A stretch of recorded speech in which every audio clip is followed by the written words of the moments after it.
Good morning and night, guys. My name is The Sunshine. Welcome back to more of the Walsingham Files, Chapter 2.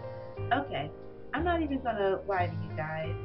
I actually recorded a previous part to this. I had just finished recording, didn't know what to do, couldn't get the answer, found it out, so I'm gonna upload this version instead. And here's why I say this, because we come here now. Keep in mind, Diego just found out about the Preston, so we're gonna look up some information, see what we can find out.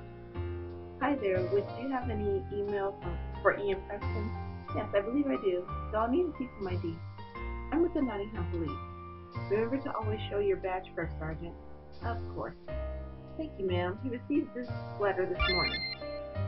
This here, okay, just to show you guys, I'm not joking.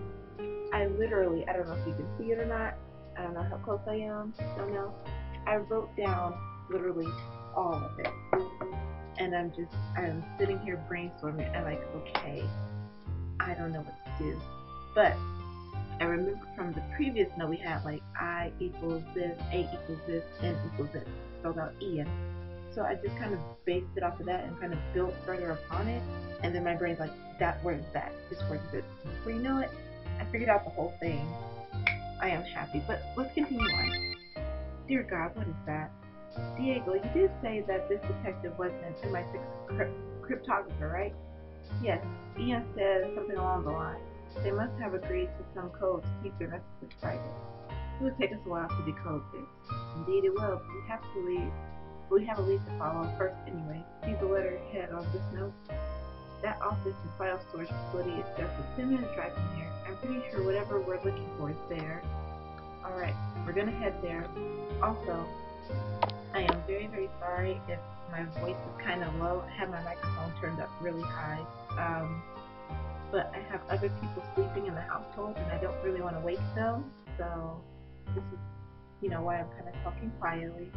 But yeah, I went through this entire thing and I'll even show you the storage unit and everything. I literally just finished going through all of this.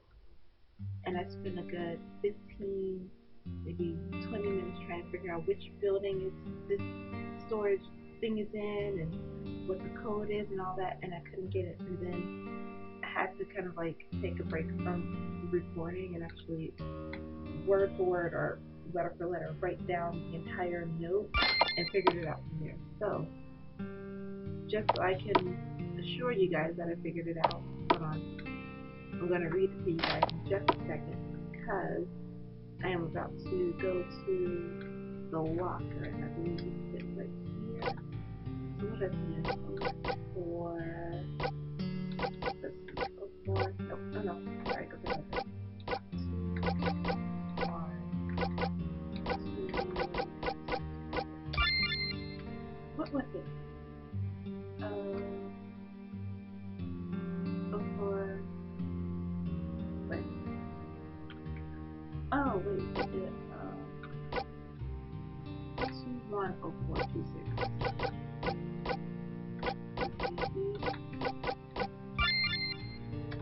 Alright, before I read this file, I am going to read exactly what this says after I decoded everything. It says, Hi Ian, go to the Lincoln Building, 3rd floor. I rented out a locker and put a file there for you. The locker is R5C3. And the password is the Queen's birthday. First off, I didn't know the Queen's birthday, so I had to look it up. It is April 21st, 1926. So I am excited. I didn't ask for any help. I just literally sat here and tried to figure it out the best I could on my own. I'm very, very proud of myself and happy. Shouldn't be too excited about it, but I am. I need to flip backwards. You see, I even tried the first time. I was really, really trying super duper hard. But let me get back to my other notes. Where I lost my notes. Oh, found them. Alright, now let's read this. Okay, what do you see inside? It's a bunch of maps. They're mostly maps of cities in Scotland, from what I can tell. There are also maps of Spain. He obviously has a bunch of different maps in that place, but then also maps of that place, and Alicante. You know how to pronounce that. The cities that neighbor Torrevieja, I don't know how to pronounce it. Anything else? He also has historical weather charts for Torrevia, Cartagena, Murcia, Alicante, Dundee, Aberdeen, and Inverness. Does any of does any of this have any meaning to you, Diego? The maps of Torrevieja, I'm so sorry I'm butchering this word, and the surrounding towns and cities make sense. I have no idea what the ones in Scotland are about. Also, I don't get why he has all these historical weather maps. I don't really see how they have any strong relevance to Alice Preston's case. Are you getting anything, Sergeant? Well, on every weather chart, he has the town of Bray, Brelkirk underlined. Brelkirk, why is that familiar? Isn't that what the guy was talking about in the tapes in the previous part? I believe he was talking about this. Ooh. On the top of that, every Scottish map has Braylick circled in red with arrows pointing to it. Any ideas, sir? It's a small town in the Highlands, pretty close to Kirsten's father's estate, so I've actually passed by a few times. Can't imagine why it's related to the case. I'm guessing that is where our next move probably is. Looks like we have a road trip ahead of us. God, it's a 7-hour drive to that part of Scotland. Can't we fly? Still a 2-hour drive from Inverness to Braylick. Besides, the fact that between checking in and getting our bags at the end of the flight still takes 4 hours. Good boy. We save an hour tops. Also, driving is cheaper. Heaven knows the chief inspector will want to crucify me if this case takes me across the country. Might as well save money where I can. Okay, no time to lose this. Let's go. Sergeant, did you not hear me say that it's a 7-hour drive? We'll probably have to spend the day there to investigate whatever this mysterious detective wanted Ian Preston to see.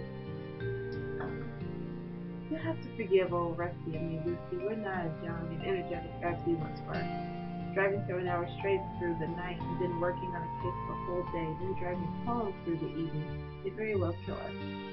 Indeed, we'll probably need to spend at least one night there. Why don't we all go home, pack our bags, and get a little rest? Is this so you can go home and watch Master Chef with your wife? Promise her that I'd make it home in time for it. If I dash out now, I have just enough time to buy us some tikka malsa, tikka masala, and naan for the episode start. I've heard of tikka masala. I don't really know what it is though. I don't know. Aww. We can then reconvene at the police station in a couple hours to drive over to Brailkirk. Did you say Braylon? Oh well. Vice Admiral Lancelot Holland, research facility for small outskirts. United Kingdom. Where are we just like this? Oh, it's us now. Mark, again, why do we need to wear these Royal Navy uniforms? You work for the British government. You can just stroll in and look at whatever you want, right? Sarah, if you found out someone in the Pentagon was doing something shady, would it be easy for you to walk in as a Worcester PD cop to go over their files? No, but I'm assuming that your MI6 powers are much more expensive than my whatever PD one. It's not like I'm an FBI or CIA agent. I really, really do believe that the Pretzels were working with Sam. I really do. I know Sam. What is the name? Mark. Sorry. I'll give you that. But in this case, I don't want to spook anyone. This is a top secret naval research facility for some reason, built in the middle of the Orkneys. The only people here are naval personnel and scientists. In my opinion, it's a hell of a lot easier for people like you and me, who are accustomed to being in uniformed services, to pass as Navy officers than as scientists. Fine, we'll stick with your plan. Did you get to practice your British accent with Sam when the flight over? Yeah, of course I did. I think I have it perfect now. Oh gosh, do I have to do it? Alright, okay, let's hear it. Top of the morning tea.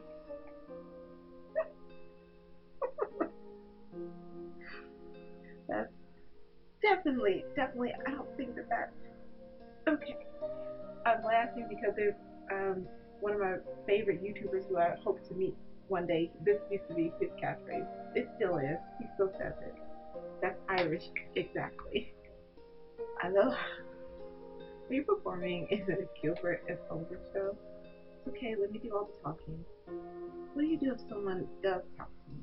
I guess you have no choice but to use the Cockney accent. It's a bit exaggerated, but if you limit your words, it should be fine. I said aloha, and that's pronounced aloha, I believe. Oh gosh, I'm gonna butcher this. It really is. I'm pretty sure it's going straight up here. Mark, before we go any further, you need to tell me what Alpha Centauri is. I would have asked you on the flight over, but you were sleeping so soundly. I don't know if I can tell you that, Sarah. Well, I'm about to enter a restricted naval research facility impersonating a British naval officer. Basically, a police officer who is strictly speaking a U.S. government employee and an indirect representative of the U.S. government, am about to commit actions that could have you arrested for fraud and espionage. I initially joined you in your troop on this merry chase for two reasons. One, I believed it would help me solve the case of the double homicide at Willowdale Nature Reserve. Two, in doing so, it would help me prove that I was framed and would exonerate me from those false bribery claims. Yeah, because I'm very, very curious as to why she specifically was framed. But whatever. Now, as we are sitting here in Scotland about to enter this facility, I can't help but think that maybe I've deviated from my own objectives. So, you gotta give me something, Mark. Fine. You make a fair point. Let's go through the facts then. John Brigham was definitely working with the male victim at Willowdale Nature Reserve. What was his name? I forgot. Jeffrey Goldberg. There we go. Alright, that's the one. I should write that down. I think I wrote it down before, but I'm gonna write it down again. Goldberg. Alright. You saw the note and the locker. You don't share that type of thing with someone unless you're actually working together. Agreed?